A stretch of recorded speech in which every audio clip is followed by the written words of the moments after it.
Tentang awal mula datang di Hong Kong. Kamu berapa lama di Hong Kong? Dari kepahitan sampai sekarang alhamdulillah menjadi kemanis. Berapa lama kamu di Hong Kong? Sekitar 8 tahun. Oh iya, wes. Oke, jalan Sekitar 8 tahun. 8 tahun ya? Bapak, Iya. 8 tahun terus? Ya pengen cerita yang mana loh. Ngerti? Udah awalnya seperti apa? Kamu nggak bisa bahasa? Saya awal datang ke Hong Kong awal 2016. Oke, masih baru. Terus? Saya jaga anak 2. Majikanku masih muda-muda. Saya 2 minggu di situ break kontrak. Kenapa? Baru 2 minggu loh. Karena majikan saya nggak tahu ya apakah cemburu, apakah benar-benar orangnya kurang mental. Kenapa? Majikan saya yang awal itu orangnya pelit sama makanan, terus banyak cincong. Padahal saya punya pengalaman sebelum ke Hong Kong, kan pengalaman saya itu di Arab 7 tahun. Berarti saya sama kerjaan ini oke loh. Di sana kan pekerjaan kan lebih berat ya daripada di sini menurut saya itu di sini ya. Di sana lebih berat. Di sini tuh menurut saya nggak terlalu berat lah. Tapi saya nggak beruntung waktu itu 2016 kan. 2016 terus. Masih belum benar-benar ketat ya, Miss Yuni. Terus setiap pagi itu sarapan saya cuman dikasih satu kantong teh itu untuk 2 kali penyeduhan. Kopi 1 biji kopi untuk 3 kali penyeduhan. Aku lo nggak dikasih, kopi beli sendiri. Sarapan itu diambilin sama dia, nggak boleh nyentuh apapun. Pelit ya? Terus setiap lunch, majikanku itu nunggu anak-anak pulang sekolah, itu nasi bekas mereka itu yang udah bener-bener kotor, yang bener-bener apa ya nggak layak dimakan itu dikasihin sama aku. Ini gajinya lancar aja ya? Belum. Cuma baru 2 minggu, baru 2 minggu. Ah. Waktu itu kan aku nggak ada teman di sini, nggak ada teman, nggak ada saudara. Terus ya uang pun belum megang. Saya kayak si tikus lah. Nurut aja, opo mau yang penting saya belajar bersabar. Tiap hari kayak gitu, Miss Yuni, tiap hari. Bikin mie rebus Indomie nggak oleh. Dikasih mie anak-anak, it's okay lah, saya mau. Setelah setiap hari saya bekerja kalau malam kan jam 10 udah waktunya tidur. Udah waktunya saya tidur. Udah mandi, udah mau chattingan sama suami, digedor-gedor pintu. Ada aja pekerjaan yang harus saya kerjakan. Bersihin balkon. Itu jam 10 malam. Bersihin balkon. Saya nurut. Saya nurut, oke. Ada lagi di kemudian harinya bersihin ini dalam-dalamnya piring, lemari piring itu. Kabinet. Iya, dikeluarin semua, dibersihin. Kenapa nggak ngomong dari pagi? Itu waktunya saya istirahat kok disuruh. Oke, saya jalani misalnya. Sampai 2 minggu ada aja. AC itu dipreteli jam 10 malam. Dipreteli satu-satu, terus dicuci, dibersih. Saya naik anda itu. Oke lah, nggak jadi masalah. Cari ini, Cece, kamu pas ini kan 2 minggu, kamu sesok libur minggu, tapi saya kan nggak punya uang. Dia suruh libur, it's okay lah miss. Oke, saya libur, nanti saya libur bawa apartemen, nemuin konco PT ataupun sopo aja. Kalau ada orang Indonesia berarti dia itu teman saya, ngono ae loh. Pas jam 6 diketok-ketok pintu, tok, langsung dia buka sendiri. Cece, bangun, ini udah jam 6. Bukannya kamu nyuruh saya libur sesuk. Kalau libur kan itu hak saya, mau bangun jam berapa. Betul.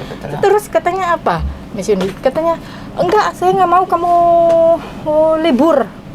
Saya mau kamu kerja, nanti saya ganti uang. Oke, fine. Saya nggak jadi masalah. Saya kerja itu, Miss Yuni. Dia kan tidur lagi, karena masih pagi kan. Tidur lagi.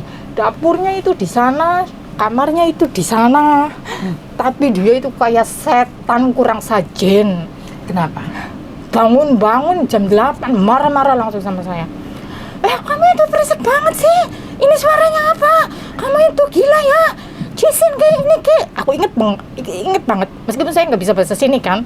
Inget banget. Saya diem. Terus majikan cowok kan sama anak-anak kan di bawah.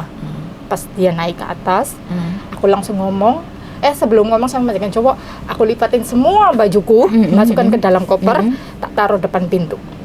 Majikan cowok datang, aku langsung ngomong sama dia. Kata aku, sir, excuse, saya mau ngomong sama kamu, tapi ini dalam kejujuran saya sama kamu juga sama istri kamu, tolong bangunin. Ada apa? Cece katanya, ada apa? Kok kamu kopermu ditaruh di depan pintu. Aku tak bilang, aku iki nggak senang kerja di rumah kamu. Lah, bukannya kamu happy? Soalnya sing sangku iku misalnya dia kerja. Taunya dari pagi sampai malam. Kalau malam iku datang cuman maem tok terus udah tidur. Jadi dia nggak tahu aku makan enggak ataupun apa enggak, dia nggak pernah tahu. Okay. Soalnya dia dipasrahkan semua sama istrinya. Terus si sing sangku iku jarene apa lo kamu? Kok kamu itu pengen ngebreak? Kamu kan baru 2 minggu. Terus kalau kamu ngebreak nanti kamu itu disuruh bayar 3.000. Kata saya whatever. 3.000 it's okay. Padahal saya sendiri nggak ada uang. Ini masih di Hongkong ini. Iya, waktu dulu dia cerita masa lalunya. Terus majikan ceweknya kan bangun. Dia kan kaget itu, Miss. Kenapa kamu kok tiba-tiba mau keluar? Apa salah saya? Enggak, kamu nggak salah, cuma saya nggak betah di rumah ini. Kenapa caranya? Ya nggak suka aja, nggak suka dengan sifat kamu. Tapi tak begituin. Nantilah telepon agent lah, ditelepon sama agent, ya biasa ya, namanya juga agent gitu ya, Mas. Dia ngomongin sama saya itu, sabar dulu lah, inilah nasihatin gini-gini, tapi aku udah di luar kesabaran itu. Misalnya saya bener-bener udah nggak mau. Atau aku bilang sama agent gue yang bos saya ya, tak bilang, mem, kamu aja duduk di posisiku gimana? Aku nggak tahan nih, bener-bener nggak tahan. Kerjaan apapun tak layani, tapi dia kok kayak nggak memanusiakan saya. Segala-gala nggak oleh. Emang saya minta ayam kayak, minta daging kayak, kan enggak. Hari itu juga misalnya aku keluar diantar sama majikan ke agent, dia nangis di agent, nangis gila sampai banting-bantingin mejanya agent itu. Jadi enggak mau, saya ambil dia kan mahal, kenapa dia nge-break? Cece, kamu tahu enggak dia ambil kamu itu mahal? Terus tak omong loh, Miss, aku itu sebelum kerja di Hong Kong, aku punya pengalaman kerjaan apapun itu aku tak layani. Sampai aku ini orangnya paling betah kalau kerja sama majikan, sampai 4 tahun, sampai 3 tahun. Itu termasuknya aku orang betah. Orang yang paling suka dengan kerjaan gitu loh, Miss. Kalau udah nyaman. Tapi kamu itu tidak memanusiakan saya. Jadi apa boleh buat, saya harus keluar. Jangankan 2 minggu. Kalau kamu etikanya bagus, 10 tahun pun is okay. Saya ngomong gitu loh, Miss. Betul. Terus? Bukan tentang kerjaan, tapi kamu tidak memanusiakan saya. Kalau nggak butuh saya, bilang aja terang-terangan. Oke, terus? Karena si Sinsang kan ngomong sama saya kan pakai bahasa Inggris. Si dia nggak bisa bahasa Inggris, nggak tahu itu di mana. Kalau waktu baru datang kan Sinsang ngomong sama saya, Miss, Cece, ini caranya gini-gini, ini cara mandiin bayi kan gini-gini, cara mandiin, cara bersih-bersih itu gini-gini. Dia yang menerjemahkan sama saya tentang kerjaan. Gitu loh, Miss.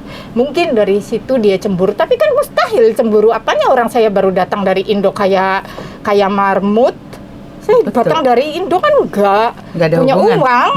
Satu nggak punya uang, nggak mungkin saya berpakaian kayak yang udah lama di sini. Pakaian seadanya dari Indo masih kusem, Miss. Kok masih kayak gitu? Aku nggak tahu, bingungnya di situ, Ibu, Miss. Pas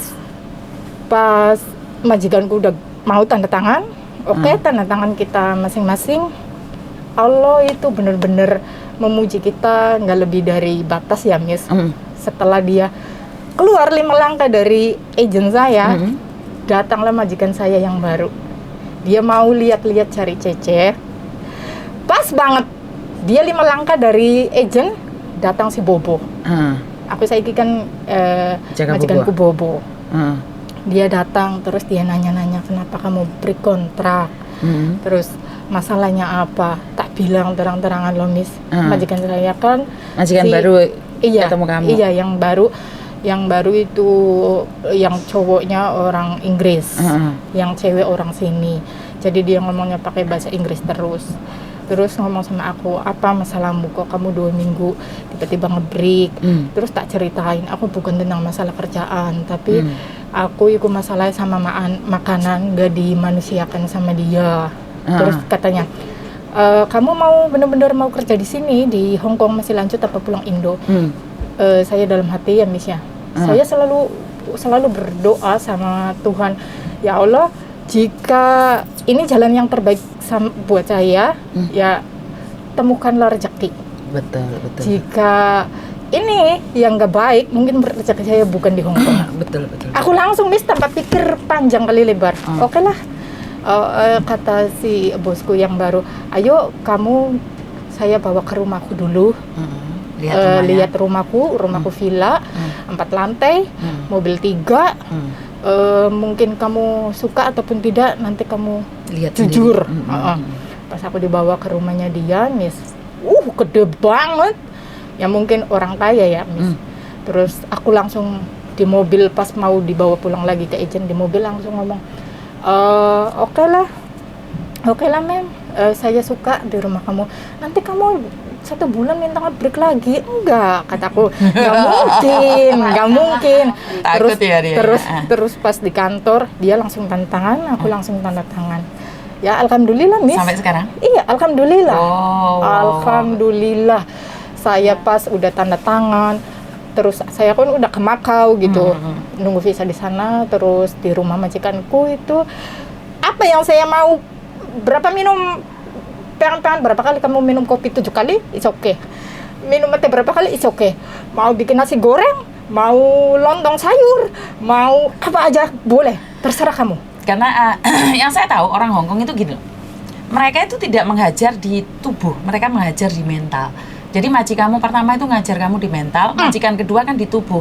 Kan pekerjaannya berat, tapi kan kamu tapi otak nyaman. nyantai. Tapi yang pertama adalah otak keras, pekerjaan nggak ada. Sebenarnya kan bisa dibilang seperti itu. Dan orang Hong Kong mungkin sendiri karena sudah stres sendiri ya Mbak ya. Kalau orang yang kaya kan sudah kaya, kita nggak bisa ngomong. Tapi bukan berarti orang kaya juga. Pas-pasan, jadi kan makan beli sendiri. Betul. Jadi di sini kan saya tidak bilang orang Hong Kong itu miskin ya, tidak. Tapi saya bisa bilang orang Hong Kong itu pas-pasan. Walaupun kelihatannya kaya raya itu belum tentu loh. Dia punya mobil itu bukan jaminan loh, bahwa mereka kaya. Lihat, sekarang kamu lebih baik lagi kan, padahal kerjaanmu lebih berat ya. Tiap hari 4 rumah, 4 lantai. 4 lantai, tiap hari saya bersihin dari atas sampai bawah. Tapi karena kenyamanan, saya nggak ada masalah. Dia nggak pernah kayak misalnya ini apa kok kotor ataupun Karena itu Mbak, nggak kan, pernah. Tapi mbak-mbaknya sekarang kan beda. Mbak-mbaknya sekarang itu lihat yang mudah, tapi aslinya abot. Jaga 1 bobo, nggak ada kerjaan. Aku nggak pernah maisung, nggak oleh maisung. Jarang kamu itu sudah cukup bersih-bersih aja. Kamu orang mana? Indramayu. Salam Indramayu. Indramayu cantik-cantik. dan cuman kamu ada sedikit kayak kerasnya. Kamu sedikit keras di mana? Tapi sekali lagi kalau gini loh Mbak, kerja nyaman, berat nggak apa-apa. Tapi kalau mental itu bisa mengubah kita jadi gila. Jadi kamu kayaknya tadi sudah kayak stres banget kalau sudah ngomongin majikan pertamamu. Kayak kamu emosimu terpancing. Komplain kan terang memang ya sampai pikiran. Di pikiran Mbak, ngantemin di pikiran. Sampai aku misalnya ya, waktu baru kesini aku belum punya apa-apa. Maaf ya misalnya, maaf banget. Saya belum punya tanah. Saya belum punya apa-apa. Saya dari nol. Saya ninggalin anak sama suami dari anak umur 2 tahun. Sekarang terus saya di majikan ini 10 tahun. Ya hampir segituan. Terus di majikan ini itu alhamdulillah misalnya saya bisa beli tanah. Syukur, saya alhamdulillah. bisa bikin rumah. Ya dibilang saya kan tinggal di kampung ya. Mungkin bagi saya orang itu kampung bagus. sudah bagus. Bagus. Alhamdulillah.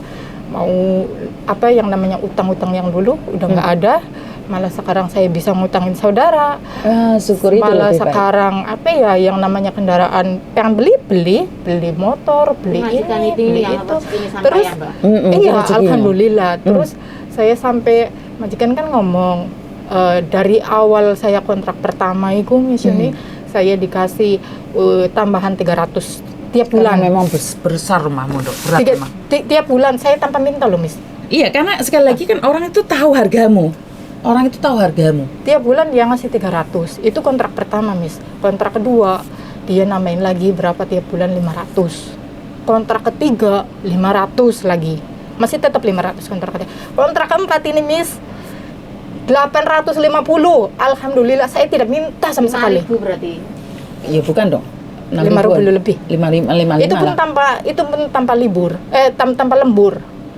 Kalau lembur saya digaji sendiri, lembur sendiri. Wow.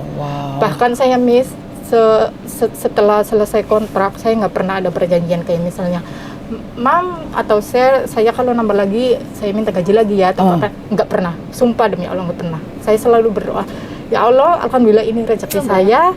Apapun yang saya miliki nanti saya akan bagi juga sama orang lain, kayak kaum duafa, kayak anak yatim. Sampai hampir setiap tahun. Waalaikumsalam, masuk Mbak ya. Hampir setiap tahun, Miss, saya begitu. Alhamdulillah ya, karena saya udah mencukupi, saya punya rezeki.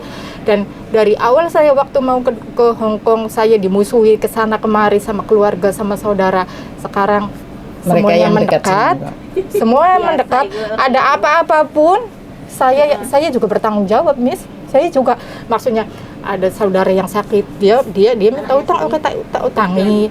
Ada orang tua sakit apa, saya tak kasih ini buat jajan sendiri, buat ngutang sendiri, karena saya udah rumah tangga, Miss. Betul. Saya harus bisa membedakan mana yang layak dan mana yang lebih.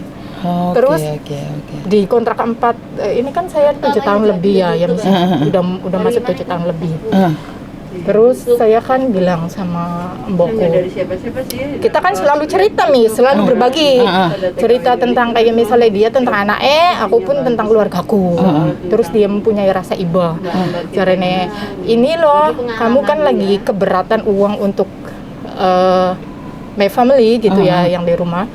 Ini saya kasih kamu long service, tapi aku kasih kamu itu 10.000 dulu. Ntar suaranya pecah. Saya kasih kamu long service, tak pinjemin. Sudah uangmu. dikasih long service? Iya, tapi 10.000 dulu kalau kamu mau. Saya pura-pura bego dong, Miss. Apa itu long service? Tak gituin kan. Long service itu kalau kamu udah di sini berapa tahun, terus Setelah kamu udah nggak mau, kamu udah nggak mau di sini lagi, mau pulang lepas, saya kasih nanti semuanya. Tapi karena kamu mempunyai problema di Indo untuk keluargamu, ini tak kasih 10.000 buat kamu. Sisanya nanti pas kamu pulang. Alhamdulillah, Miss, saya sujud syukur sampai nangis, Miss, berpelukan sama Bobo. Boboku kan umur 80, tapi dia karena suaminya orang bule, jadi masih centil gitu loh, Miss. Pakai celana pun robek-robek, masih segini. Caranya, Cece, kamu kok nggak panas ya? Pakainya selalu panjang-panjang. Pakai ini pendek apa dong? Nggak apa-apa. Saya juga sampai rambut saya ini, Miss, beberapa kali saya warnain, 10 kali mungkin dia nggak pernah komplain. Mau pakai ini, Miss, selama 1 minggu ini dia nggak pernah komplain. Dia bodoh amat. Yang penting satu, saya jujur. Kedua itu kerjaan, waktunya kerja itu kerja, waktunya istirahat. Dia hanya minta itu sama aku. Wow. Iya, Miss. Saya sampai bersyukur banget. Masya Allah, ini yang benar-benar tidak saya duga, Miss. Ini yang benar-benar punyamu. Karena yang dari kepahitan sekarang menjadi kemanusiaan yang tak bisa saya bayangkan. Saya nangis, Miss. Nangis. Suami saya pun ikut nangis. Tidak bisa diduga ya, karena rezeki itu memang punya Tuhan. Sampai kita tidak berhak atas apapun. Kalau Tuhan sudah tuliskan buat kita, tidak ada yang tidak mungkin.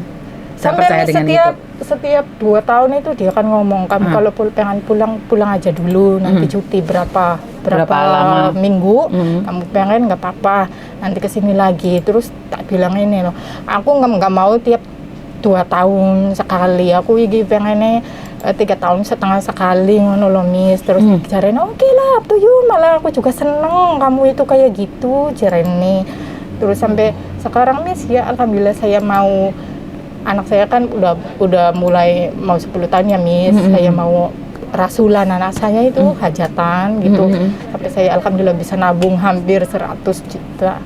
Oh, 100 juta, syukur alhamdulillah. Iya, alhamdulillah, Miss. Ini yang bagus, motivasi bagus. Cuman saya cuma ingin mengingatkan aja, pengalaman seseorang tidak sama, ada yang sengsara, ada yang enak, ada yang berat dulu, ada yang enak dulu, ada yang dapat majikan baik dulu, beratnya di belakang. Ya ininya syukur tetap harus ada, karena kita tidak tahu, kadang-kadang uang itu juga ujian, uang itu dikasih uang itu juga ujian. Jadi saling mengingatkan. Saya sendiri juga bukan orang yang sempurna, saya sendiri juga bukan itu, tapi saya ucapkan banyak-banyak terima kasih karena kalian adalah orang-orang hebat. Sukses selalu. Saya tak salaman dikit. Terima kasih sudah berbagi hari ini. Saya hanya pengen ngomong sama Bangga aja atas apa yang kamu bisa lakukan. Iya. saya hanya berpesan untuk semua PMI lainnya, Miss. Di saat menemui kepahitan dari awal, tolonglah jangan Tenang.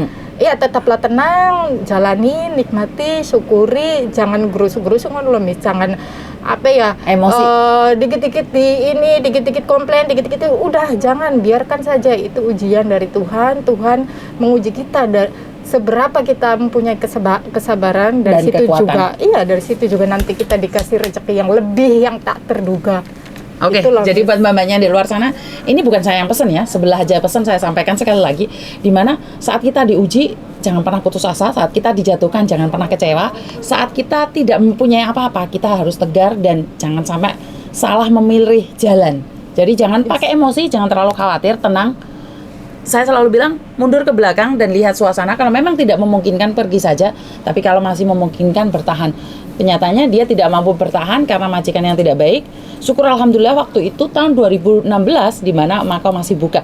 Dan khusus untuk hari ini saya ingin memberitahukan bahwa Makau sudah buka, tapi untuk biayanya ke sana ke sini Cutking berapa banyak itu saya yang tidak tahu. Jadi buat teman-teman, saya tidak berani update peraturan terbaru saat saya pribadi tidak melakukannya. Jadi saya masih baca dan selidiki. Itu saya, karena saya itu tidak suka antar apa-apa ternyata keliru gitu loh. Jadi buat teman-teman di luar sana, terima kasih Mbak kehadirannya. Terima Rumahnya kasih majikan juga. di mana? Taiwo. Hah? Taiwo. Taiwo. Taipo. Taiwo. Taiwo House sini dekat sini. Something Taipo. Oh, di daerah Taipo sana. Itu orang-orang kaya yang dimana memang benar-benar kaya. Bojone majikannya bule, bah padahal bobo ya. Masih nyentrik, masih pakai celana suwek-suwek. Celana ku suweke dilokno anakku. Jadi saya nggak tahu ya, maklum orang kampung, anakku sendiri juga bukan orang modern. Di mana ya celana suwek-suwek tak kayak aku peti coklat kiri, Mbok jarene. Jadi terima kasih buat teman-teman yang setia sama saya. Terima kasih juga. Di sini ada 3 tamu di sini. Saya sangat bangga sekali pada kalian.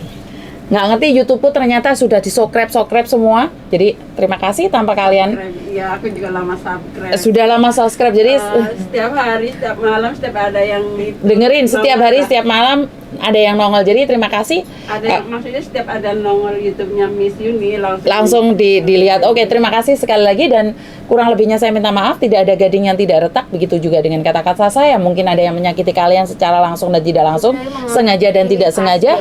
Terima kasih, kasih saran dan kritiknya, dan wassalamualaikum warahmatullahi wabarakatuh. Berkat Tuhan mengalir atas kita semua, semoga semua makhluk bahagia dan bye-bye.